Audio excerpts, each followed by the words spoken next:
아, 십자가 군병인데 너무 아름답게 들려서 아름다운 행진을 하는 것 같은데 하나님께서 그 행진에 함께 하셔서 주께서 함께 하심으로 승리하시는 믿음의 길 걸어가시는 우리 찬양대원들과 한영의 모든 성도님 되시기를 예수 그리스도로 축복합니다. 귀한 찬양 감사합니다.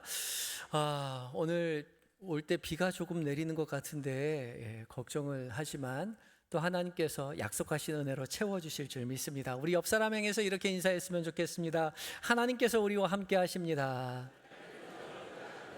하나님께서 우리와 함께 하십니다.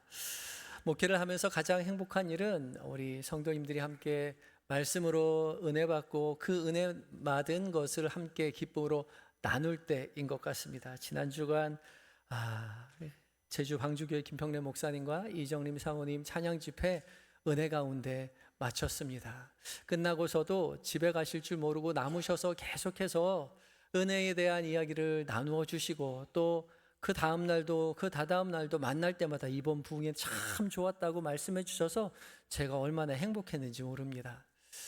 옛말에 부모가 가장 행복할 때가 자녀들 입에 밥 들어갈 때가 제일 행복하다고 하는데 목사가 제일 행복할 때는 성도들이 은혜 가운데 말씀 가운데 그 배부른 은혜를 누리게 되는 것을 볼 때인 것 같아요. 지난 주간 그런 시간이었는데 못 오신 분은 못 보셨지요? 못 들으셨죠? 지금 유튜브에 있으니까요. 못 들으신 분 한번 꼭 함께 은혜 나누셨으면 좋겠습니다. 현장의 감동은 전해지지 못하겠지만 그 은혜의 깊이는 여전히 우리의 마음과 영혼을 올리기에 충분하다고 확신합니다. 오늘은 총회가 정한 종교개혁 주일이죠. 종교개혁은 1517년 10월 31일에 독일의 성직자였던 루터가 부패한 교회의 현실을 개혁하고자 비텐베르크 성당에서 95기조 반박문을 붙인 것을 기념하는 날입니다. 우리 교단은 매월 10월의 마지막 주를 이 종교개혁 주일로 지키면서 당시의 개혁 정신을 오늘의 우리의 신앙에서 새롭게 되새기는 그런 날로 맞이하고 있습니다. 그렇기 때문에 이렇게 종교개혁 주일 즈음 되면 늘 마음에 한켠에 생각나는 것이 있습니다. 목사로서 교회를 성도를 잘 이끌고 있는 것일까? 늘 그런 마음이 있죠. 우리끼리 이렇게 행복하고 즐겁게 은혜 나누면서 재미있게 지내고 있는데 주님도 기뻐하실까? 그런 마음이 늘 듭니다. 하나님 우리 모습 보고 기뻐하실까? 나중에 천국 가서 꾸지람 당하지는 않을까? 어떻게 보면 진정으로 하나님 기뻐하시는 사람으로 살아갈 수 있을까? 늘 그런 마음뿐인 것이죠.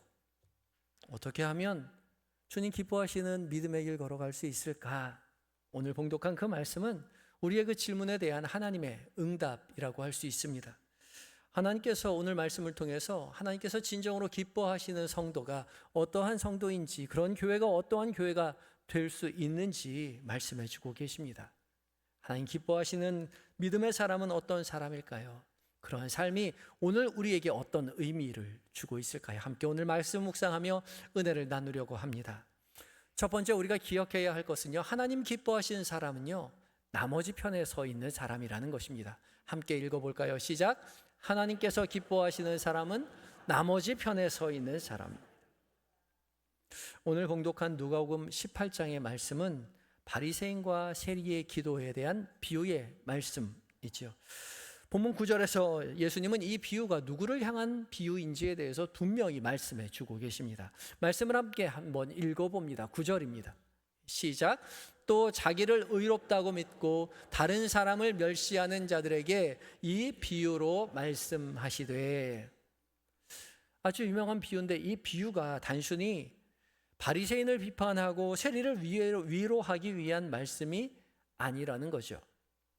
그렇기 때문에 우리가 바리새인과 세리라는 그 단어에 우리의 시선이 고정되어서는 안 되는 겁니다. 예수님은 이 비유를 처음 들을 때 자기를 의롭다고 믿고 다른 사람을 멸시하는 자에게 말씀하셨다라고 말씀하고 계시기 때문입니다. 그래서 예수님은 이 말씀하시는 이 비유의 대상인 자기를 의롭다고 믿고 다른 사람을 멸시하는 자가 누구인지에 대해서 이 바리새인과 세리의 비유를 통해서 드러내고 계시는 거죠. 이 비유를 읽어갈 때 정말 중요한 단어가 있는데요. 바로 다른 사람입니다. 다른 사람. 헬라어 성경은 복수로 되어 있으니까 다른 사람들이죠. 이 다른 사람들로 번역한 헬라어는 로이푸스인데, 대부분 헬라어는 다른이라고 말할 때는 일반적으로 로이푸스가 아닌 헤테로스를 씁니다. 우리가 헤테로라는 말 많이 하죠. 호모스, 헤테로스.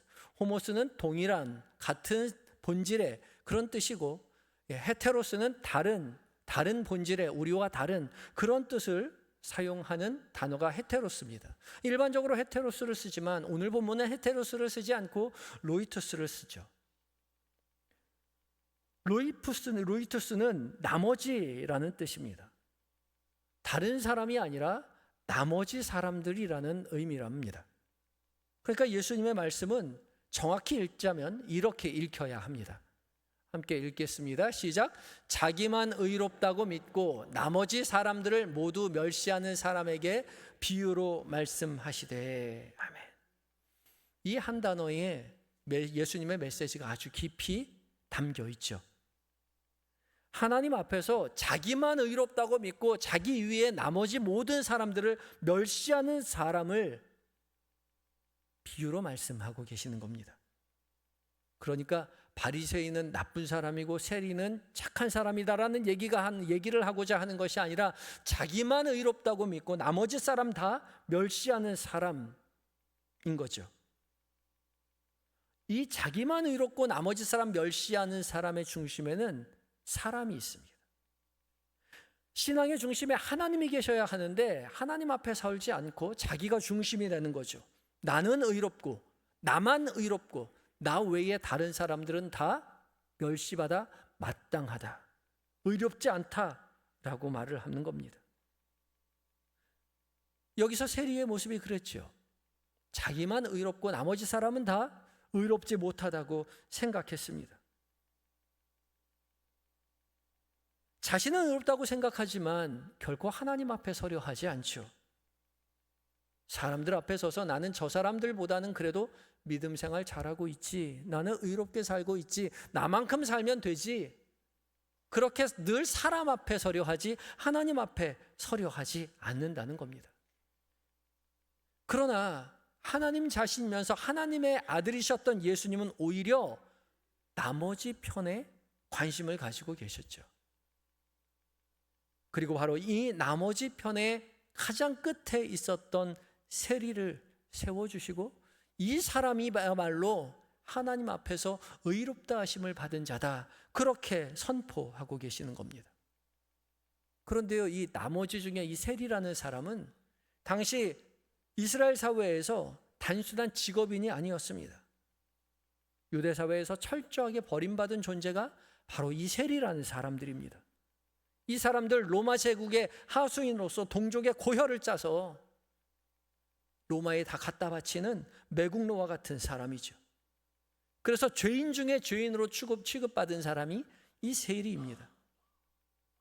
이 세리가 번 돈은 부정하게 번 돈이기 때문에 하나님 앞에 바쳐질 수도 없었기 때문에 성전에서 받지 않았습니다. 성전에서 이들의 헌금을 받지 않았을 뿐만 아니라 이들의 출입조차도 막았죠. 죄인은 결코 거룩한 하나님의 성전에 들어올 수 없었으니까요. 그렇기 때문에 이 세리는 성전에 들어와서 기도하지 못하고 멀리 서서 기도하죠. 13절입니다. 13절 한번 읽어봅니다. 시작. 그러나 세리는 멀리 서서 감히 눈을 들어 하늘을 쳐다보지도 못하고 다만 가슴을 치며 이르되 하나님이여 불쌍히 여기소서 나는 죄인이로소이다 하였느니라. 아멘. 그러나 헬라어 성경은 그러나로 시작합니다. 바리새인들은 보란듯이 하늘을 우러러보고 성전에서 기도했지만 세리는 성전 가까이도 가지 못하고 멀리 서서 아마 성전의 가장 끝에 있는 이방인의 뜰에 서 있었을 것입니다. 그는 눈을 들어 하늘을 쳐다보지도 못하고 눈을 감고 기도합니다. 당시 일반적으로 사람들이 기도할 때는 서서 눈을 뜨고 기도하는 것이 일반적인 기도의 자세였습니다. 그러나 세리는 그렇게 기도하지 못하죠. 하늘을 쳐다보지 못합니다. 스스로 하나님 앞에 죄인이라는 사실을 너무나 뼈저리게 느꼈던 거죠.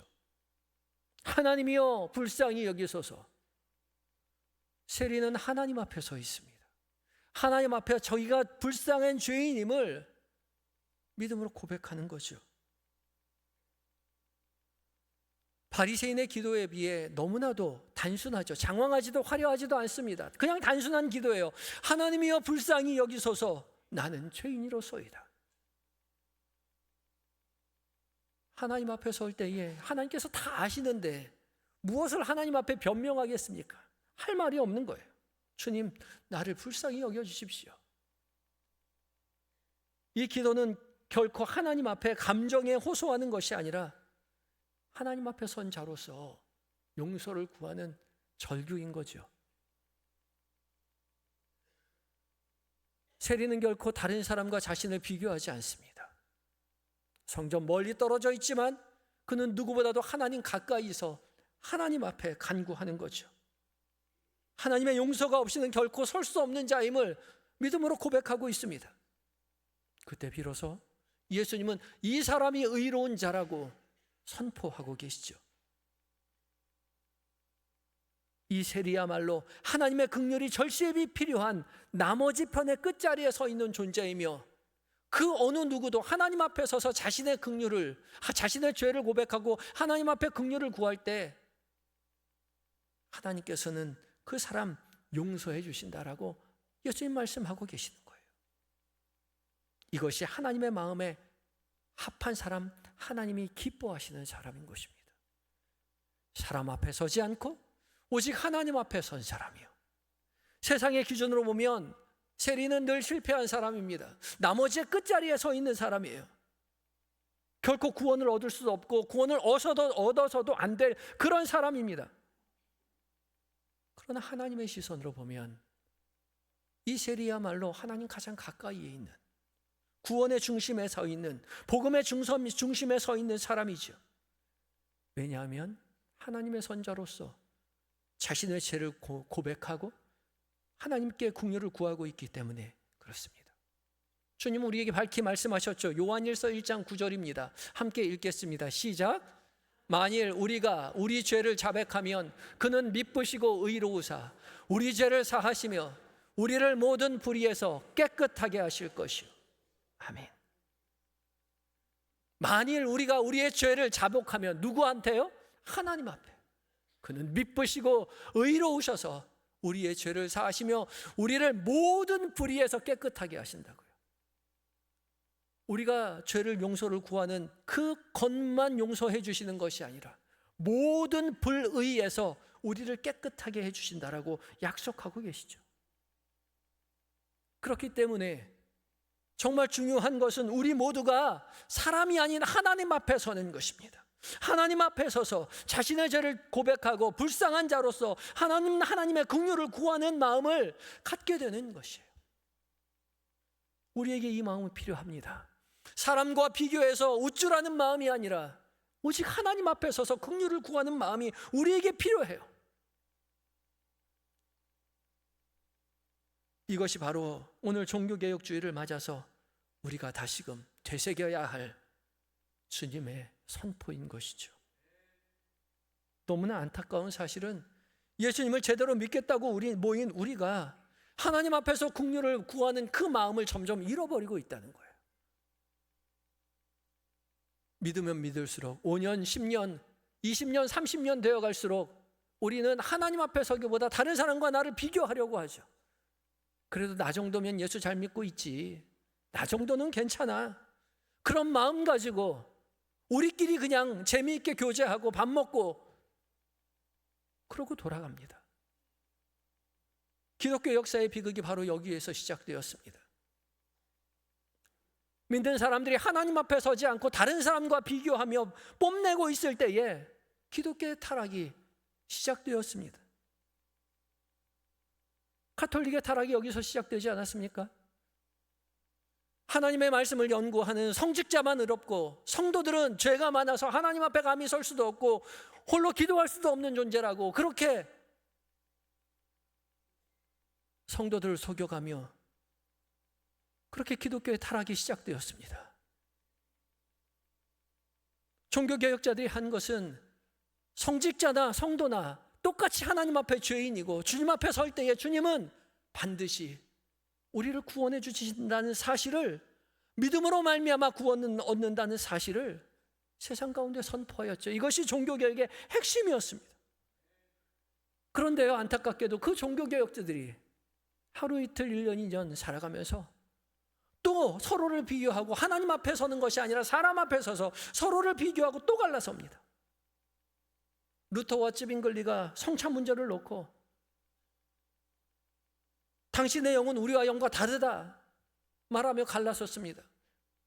하나님이 원수를 사랑하라고 했으니까 내가 당신을 사랑한다고 얘기해 줄게. 그렇게 서로를 비난하며 갈라섰죠. 25년 후에 깔뱅은 이 루터와 찌빙글리를 함께 연합해 보고자 했지만 깔뱅 역시 알미니안주의와 갈라섰습니다. 영국은 성공회로 갈라섰고 청교도는 또 감리교랑 갈라섰고 우리 한국교회에 들어온 장로교는 합동과 통합으로 또 갈라졌죠. 합동은 200여 개가 넘는 교단으로 또 갈라집니다. 저마다 자기의 의를 주장하고 다른 사람들은 틀렸고 나만 옳다라고 이야기하며 하나님 앞에 공유를 구하지 아니하고 자기의 의만 뽐내며 나머지 사람들은 다 잘못된 사람이라고 그렇게 사람들과 비교하며 그렇게 타락해 가는 거죠. 나만 의롭고 나머지는 다 틀렸다고 주장해요. 독선과 아집만 서로 남아서 비교하고 비난합니다. 아니요, 그래서는 안 되는 거죠. 우리는 모두 나머지 사람들입니다. 하나님 앞에 긍휼을 구해야 하는 사람들이에요. 언제나 사람 앞에가 아닌 하나님 앞에 서야 합니다. 비교해서 교만해하는 자리가 아니라 하나님 앞에 긍휼을 구하는 눈물로 호소하는 그 자리에 우리는 항상 서 있어야 하는 거죠. 교단만 그렇습니까? 우리도 그렇지 않나요? 직분자가 되어 갈수록 남들을 비교하고 남들은 저 직분에 오르기에 자격이 없어. 남들을 비교하며 살아갑니다. 눈물은 마르고요. 자신의 의로움을 자랑하는 그렇게 안주하는 믿음의 길을 하나님 기뻐하시는 길 마냥 걸어가고 있어요. 제가 그럽니다. 제가 그래 왔어요. 1997년 IMF가 터졌을 때 10월 중순으로 기억하는데 제가 8월부터 노숙인 선교를 했었거든요. 첫 주일은 30명, 그 다음 주에는 50명 그렇게 오다가 9월이 되니까 그 다음 주 70명, 90명, 120명 평균 350명이었고 많이 올 때는 650명까지도 오셔서 그 지하 보도에 앉아서 예배를 드렸습니다. 밥을 나눠드렸어요. 그분들을 앉는 비닐 장판을 제가 늘 짊어지고 다녔었습니다. 은박지 있잖아요. 은박지 장판. 그걸 돌돌 말아서 지고 다녔었는데 그걸 지고 교회로 가면 교회 어르신들이 하나같이 하는 거예요. 어디 거지 같은 물건 가지고 오냐고. 냄새 난다고 갖다 버리라고. 그래서 그때 제가 27, 8이었는데 분개했습니다. 교회가 이들을 품지 않고 금 모으기 운동하는 거에 분개했어요. 하나님이 금을 모아오라고 했나? 하나님이 우리에게 IMF 주신 게 회개하러 간 거 아닐까? 사람들이 왜 회개하지 않고 교회가 왜 회개하지 않고 금을 모으고 앉아있지? 분노했습니다. 그러다가 어떻게 하면 한국교회가 회개할 수 있을까? 왜 한국교회가 어떻게 하면 되돌아올 수 있을까? 고민하다가 주일날 아침에 영락교회 예배당 피레침위에서 떨어져서 자살을 하고 유서를 남길까? 그러면 사람들이 회개할까? 심각하게 고민했었어요. 저희 대학부에 선생님 한 분이 국민일보 부장님이었는데 일면에 광고 냈는데 500만 원이라고 그러더라고요. 제가 여쭤봤어요. 한 500만 원 모아서 한국교회가 이럴 때가 아니라고 회개해야 된다고 그렇게 광고를 낼까?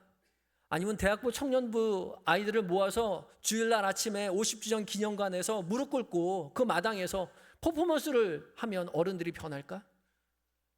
분개하고 있을 때 어느 날 50주년 기념관 4층에서 홀로 기도하고 있는데 하나님께서 IMF 주신 것이 저의 죄 때문이라고 얘기하시더라고요.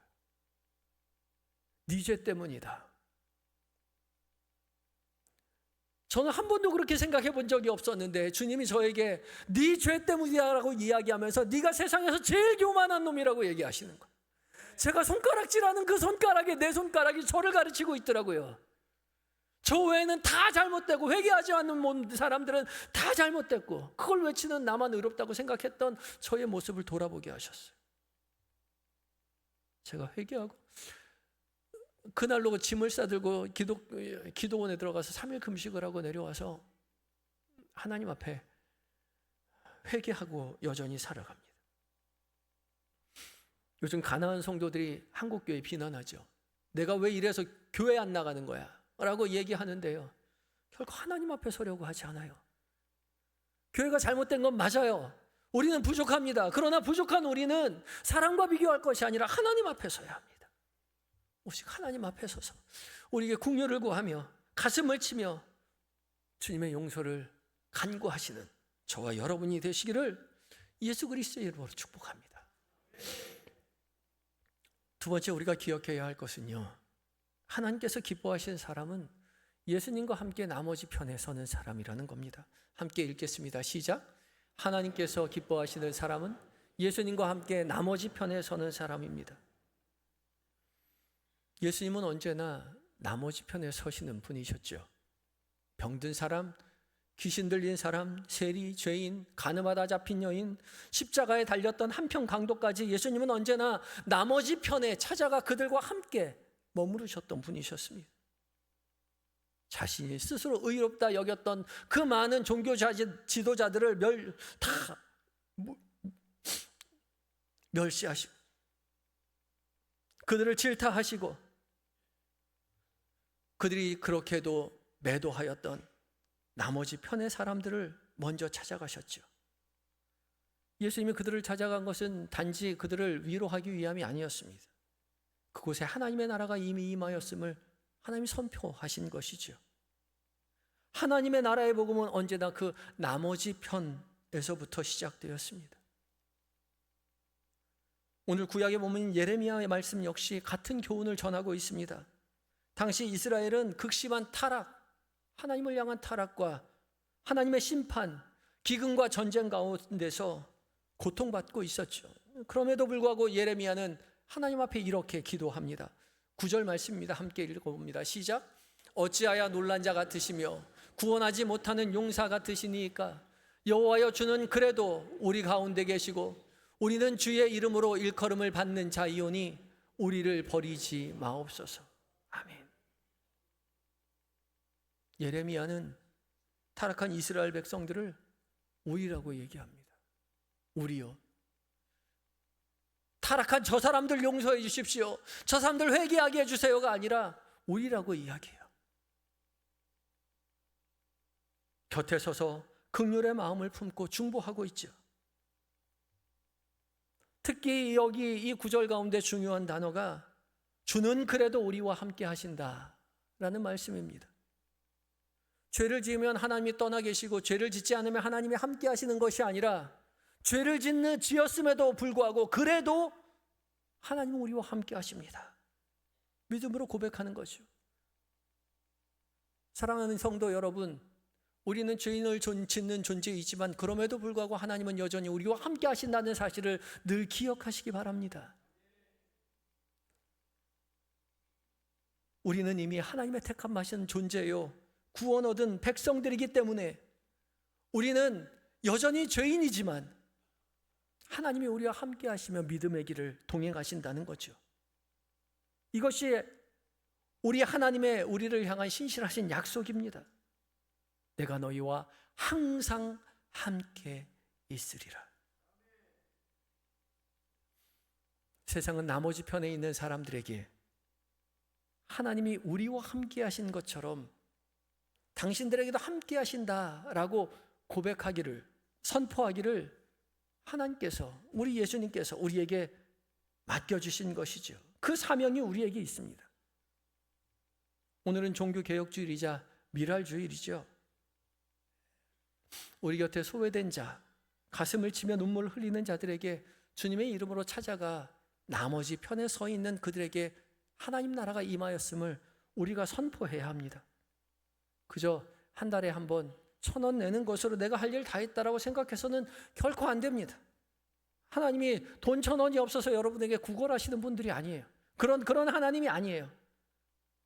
여러분의 마음을 부르시는 겁니다. 여러분의 마음이 어디에 있는지, 연약하고 가난한 자들과 함께 하기를 바라는 마음으로 주님 우리를 부르고 계시죠. 소외된 사람들, 연약한 사람들, 사랑이 필요한 사람들, 그곳에 가보면 압니다. 거기에 이미 예수님이 가 계시다고요. 예수님이 그곳에 계시다면 우리가 머물러야 할 자리는 바로 그 자리이죠. 예수님께서 나머지 편에 서신 것처럼 우리도 나머지 편에 서야 합니다. 사람들의 시선을 받지 못하는, 외면당한 그 많은 사람들, 위로가 필요한 눈물을 흘리는 사람들, 그런 사람들 찾아가야 합니다. 그곳에 하나님의 나라가 이루어졌음을 믿음으로 고백하는 그 삶의 태도가 우리에게 필요하다는 것이죠. 사랑하는 한영의 성도 여러분, 우리는 하나님의 긍휼이 필요한 나머지 편에 선 사람들이기도 하고, 주께서 우리와 함께 하신 것처럼 우리 곁에 있는 누군가, 소외된 그 사람들에게 찾아가 나머지 편에 있는 당신도 하나님 나라의 백성임을 믿음으로 고백해야 할 사명이 우리에게 있다는 사실을 반드시 기억하시기 바랍니다. 사람 앞에 서는 것이 아니라 오로지 하나님 앞에만 서서 가슴을 치며 통회하며 긍휼을 구하고 주께서 주시는 은혜를 나만 가지고 있는 것이 아니라 우리끼리만 누리는 것이 아니라 우리 곁에 소외된 자들에게 찾아가서, 나머지 편에 있는 자들에게 찾아가서 그곳에 하나님 임하시는 하나님의 나라를 함께 목도하고 그곳에 하나님의 나라가 임하였음을 세상 가운데 증언하는 저와 여러분이 되시기를 예수 그리스도의 이름으로 축복합니다. 함께 기도하시겠습니다. 사랑과 은혜가 풍성하신 아버지 하나님, 오늘도 말씀을 통하여 우리의 마음을 비춰주시고 하나님께서 기뻐하시는 삶이 무엇인지 깨닫게 하여 주시니 감사합니다. 사람과 비교하며 우쭐하며 의로운 자처럼 살아가는 것이 아니라 예수님과 함께 나머지 자리에 서서 아픈 가슴 품고 하나님 앞에 긍휼을 구하고 주님 주신 은혜로 말미암아 아픈 자와 연약한 자들을 찾아가 그들을 위로하고 하나님의 사랑이 세상 가운데 여전히 충만함을 믿음으로 고백하는 우리 모두가 되게 하여 주시옵소서. 우리 위하여 모든 것 내어주신 예수님의 거룩하신 이름으로 기도드립니다. 아멘.